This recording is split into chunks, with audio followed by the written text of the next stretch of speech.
Kalimera, good afternoon together. I hope your brains are not worn out completely by the intellectual debates that have been there before. I will try to be not technical or as very little technical as possible to make it interesting to you. So thank you very much for this possibility to present this large piece of work that is a joint work from the European Commission and all EU member states, that is including also Greece. And let me dive straight into the topic, because as Nikos has explained basically the background very, very well, I can do that now. So basically, this is a report that, based on the most recent evidence that is available through international and national organizations, collects all the evidence and tries to distill the best practices that are available there. How can we improve our healthcare? And also, importantly, what is very often neglected, our long-term care systems. Because healthcare is one thing, but because we are aging and the share of the older population is growing very fast, at the same time we have not well developed our long-term care systems. This will be really a big challenge. Not the healthcare part only, but the long-term care systems, which are very underdeveloped in many member states yet. So this piece of work has basically 2 volumes, and the second one is also describing all EU member states' healthcare and long-term care systems. If you're interested, this report is available on the web.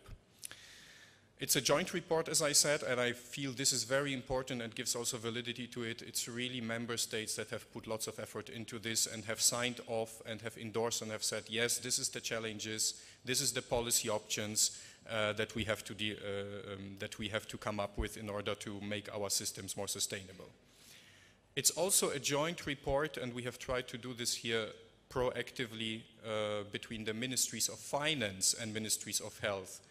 Everyone who is working with the Ministry of Health or in the Ministry of Health will know how difficult it sometimes is to find the good partners in the Ministry of Finance who have the money basically that can then allow to invest in the health system. So we have tried to involve both parties here in the report. And this report has also led to some council conclusions where the ministers of finance of all EU member states have said, okay, this is the conclusions based on the reports, and I will present those also in a while. So let me give you a bit the background. What's the problem? Well, the problem or the success of health systems and our economic systems is that we will be aging to a stronger degree, we will live longer, and particularly the share of people who are 80 years and older will double in the EU until 2060. But of course, on the financing side, it's the other way around. For the moment, we have 4 people who work to finance 1 pensioner, but in 2060 there will be only 2 people who have to pay the pension for one pensioner.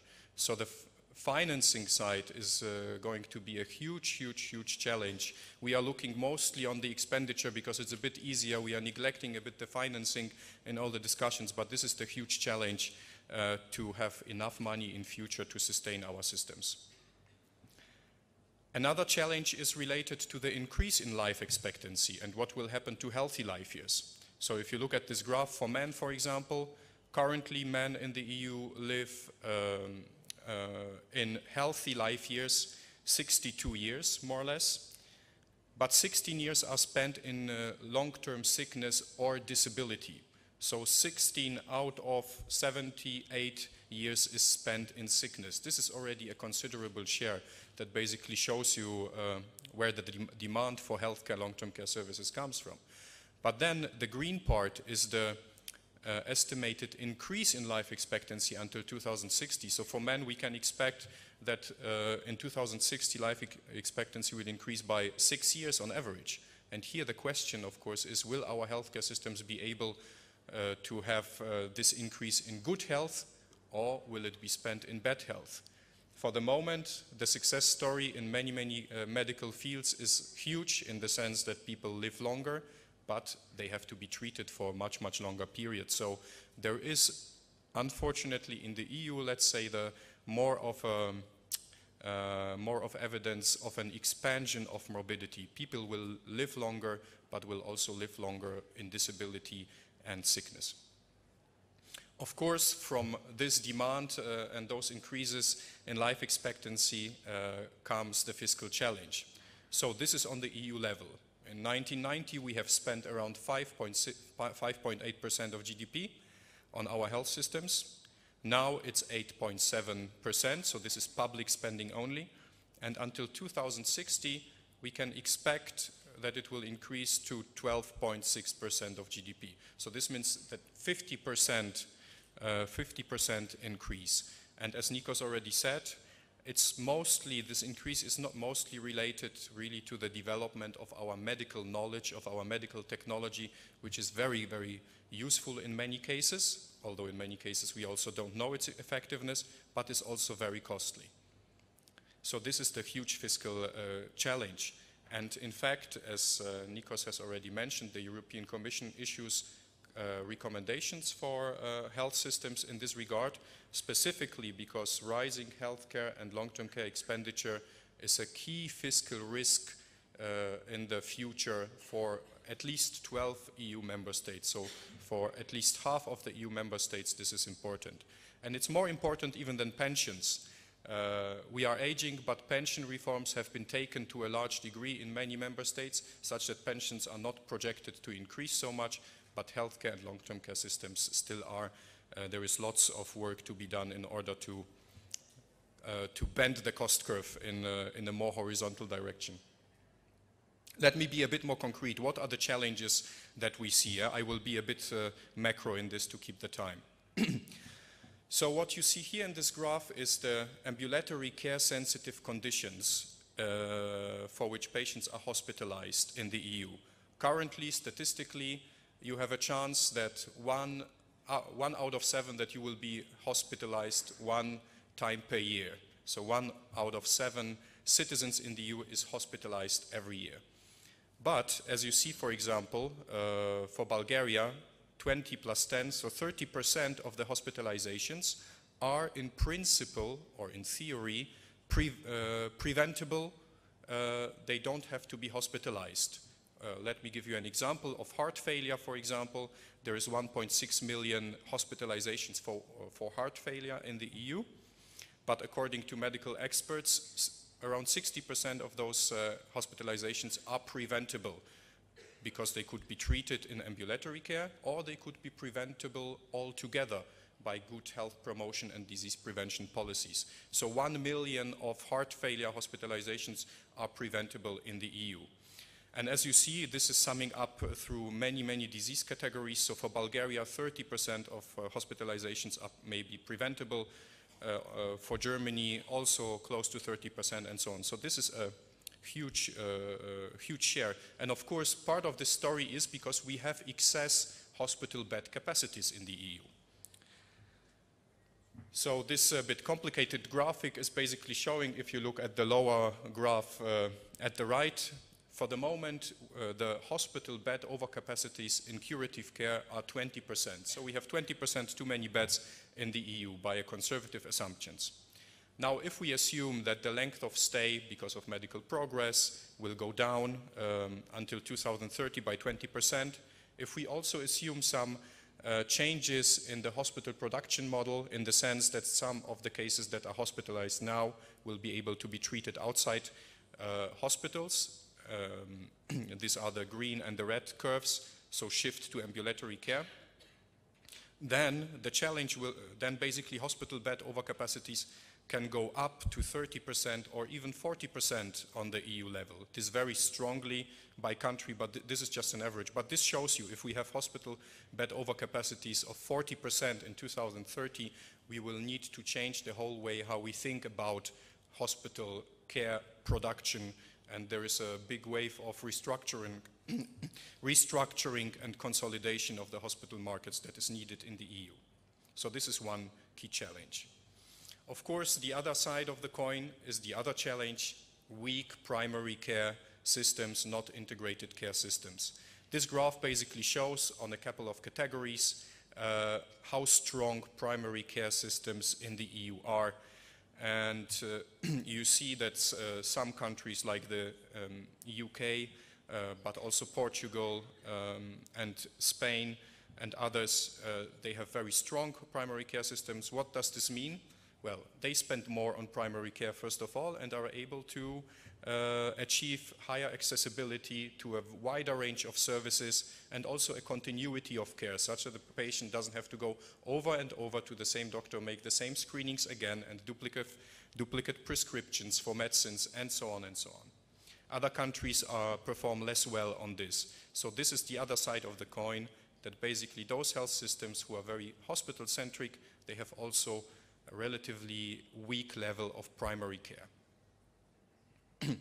The third challenge is the relatively low spending on health promotion and disease prevention. So this graph shows the distribution for at the EU level of resources in healthcare systems. So to explain it fast, we spend 34% of money on inpatient care, 23% on outpatient care, 12% on outpatient pharmaceuticals, and so on, until we come to the tiniest number, which is the health promotion, disease prevention. 3% of our resources are only spent within this category. But we know, of course, that this cannot be the model for the future. If you just think of obesity, obesity is already will be a huge challenge for member states. Obesity rates are increasing, and the upcoming Malta presidency to the EU is putting a specific policy. How can we tackle the rising challenge of obesity in children? Because we know, for example, that 90% of children who are obese, they will also remain obese when they are adults. So until we achieve prevention of obesity in children, we will have, of course, huge problems in terms of disability, sickness, but also in costs. So this needs a paradigm shift. We need to increase the share of spending on prevention. But of course, in the crisis, what has happened when money needed to be found, where can we cut spending? The first thing that was cut was spending on health promotion and disease prevention. So this was a relatively short-sighted policy. Fourth challenge that member states see, as most member states have acknowledged, is basically it's harder to contain cost growth in medicines, for the new generation of medicines. There are many reasons for that, but I will just mention a couple. Well, first, the number of patent expiries will go down in the next years, meaning basically that we will not be able to save costs by putting more generics on the market. There is also a high number of new medicines. The pharmaceutical sector is very creative, very innovative, and many medicines are being launched in the next years. The nature of medicines is changing because innovations are now based on relatively costly biopharmaceuticals rather than small molecules medicines. And here many member states still have to find the right policy. When are we able to substitute an original biopharmaceutical with a substitute, with a biosimilar, which is much, much less costly? There is lots and lots of policy debates going on here. Some member states treat biopharmaceuticals exactly like generics, so they say it doesn't matter. Others are very, very, very restrictive, and this is, of course, both a question of quality of care and also of costs.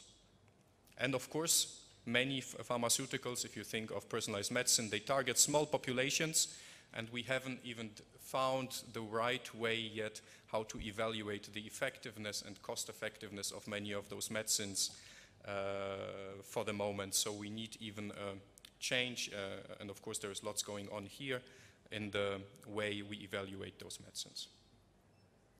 So I've mentioned already a couple of those challenges. I will add a couple more few that are important. One that was perceived as important is that we need to improve the quality of information.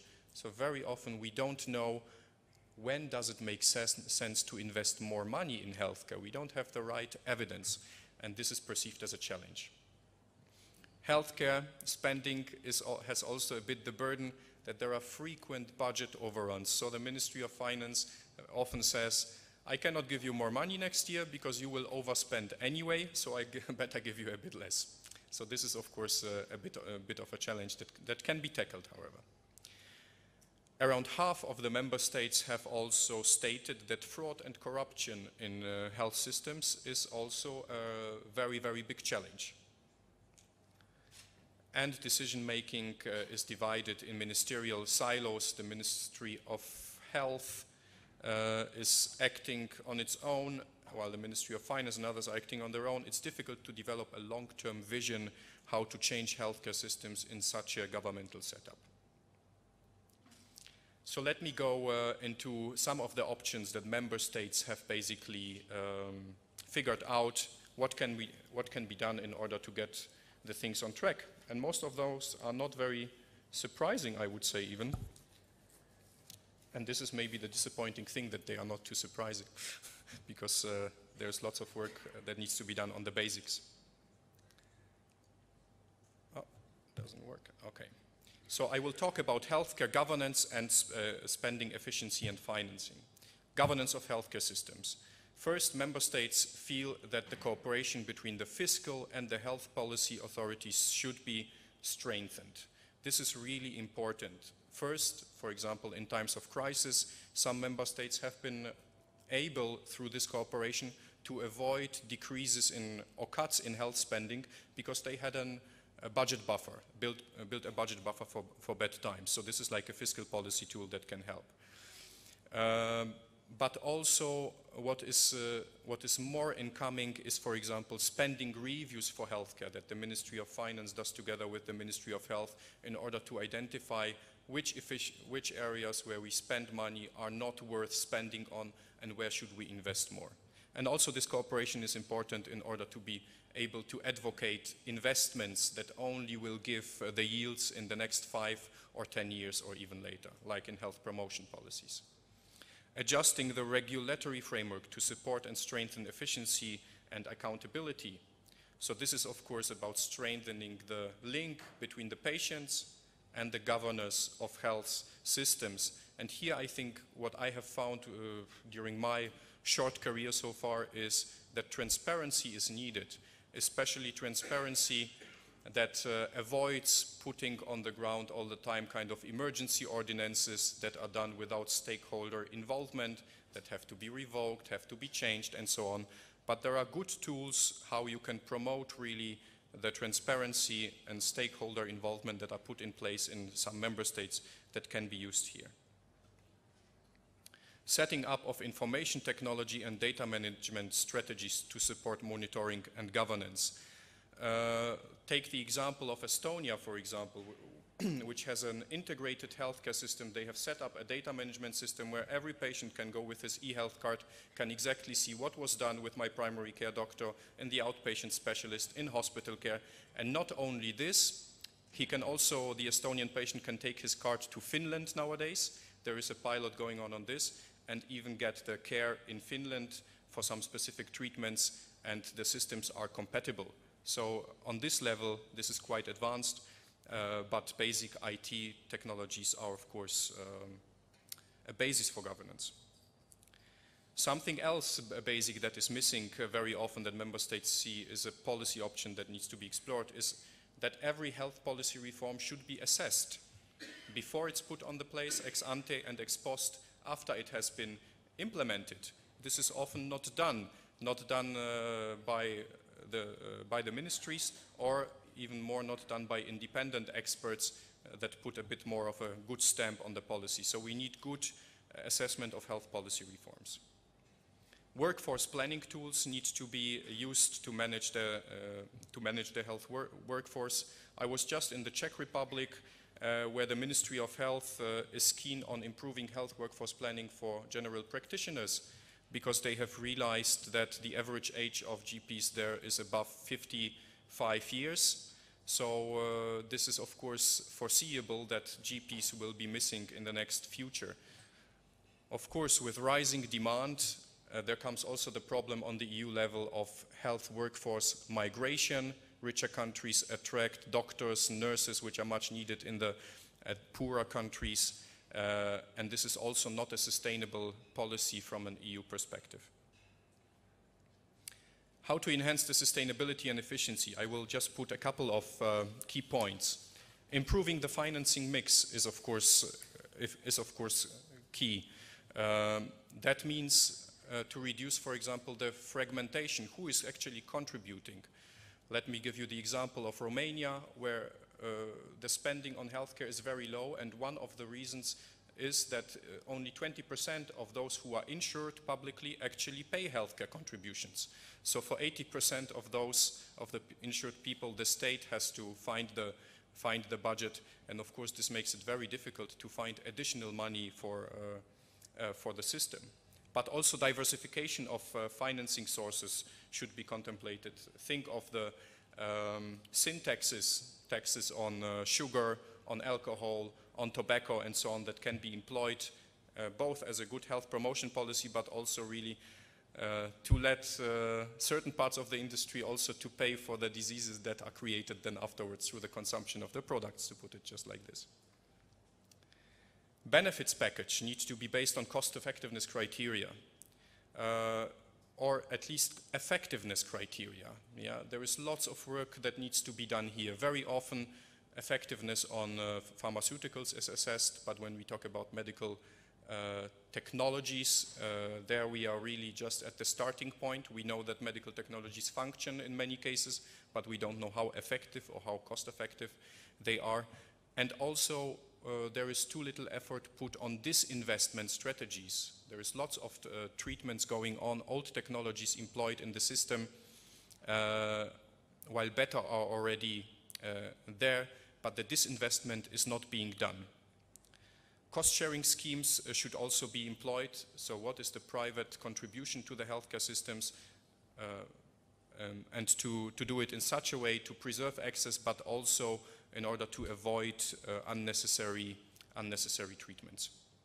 We have to move away from hospital-centric models. I have tried to show this in the graphs. And one thing that strikes me in the EU landscape is basically that not very often, but when it's done successfully. There is not very often a planning of hospital capacities for the next 5 or 10 years with a view within the whole system. So what are our health capacities in the primary sector, in the outpatient sector, in the hospital sector, and what model do we need to come up from a national perspective to change this? So this first step, planning of hospital capacities with a whole system perspective, is perceived as a good policy option.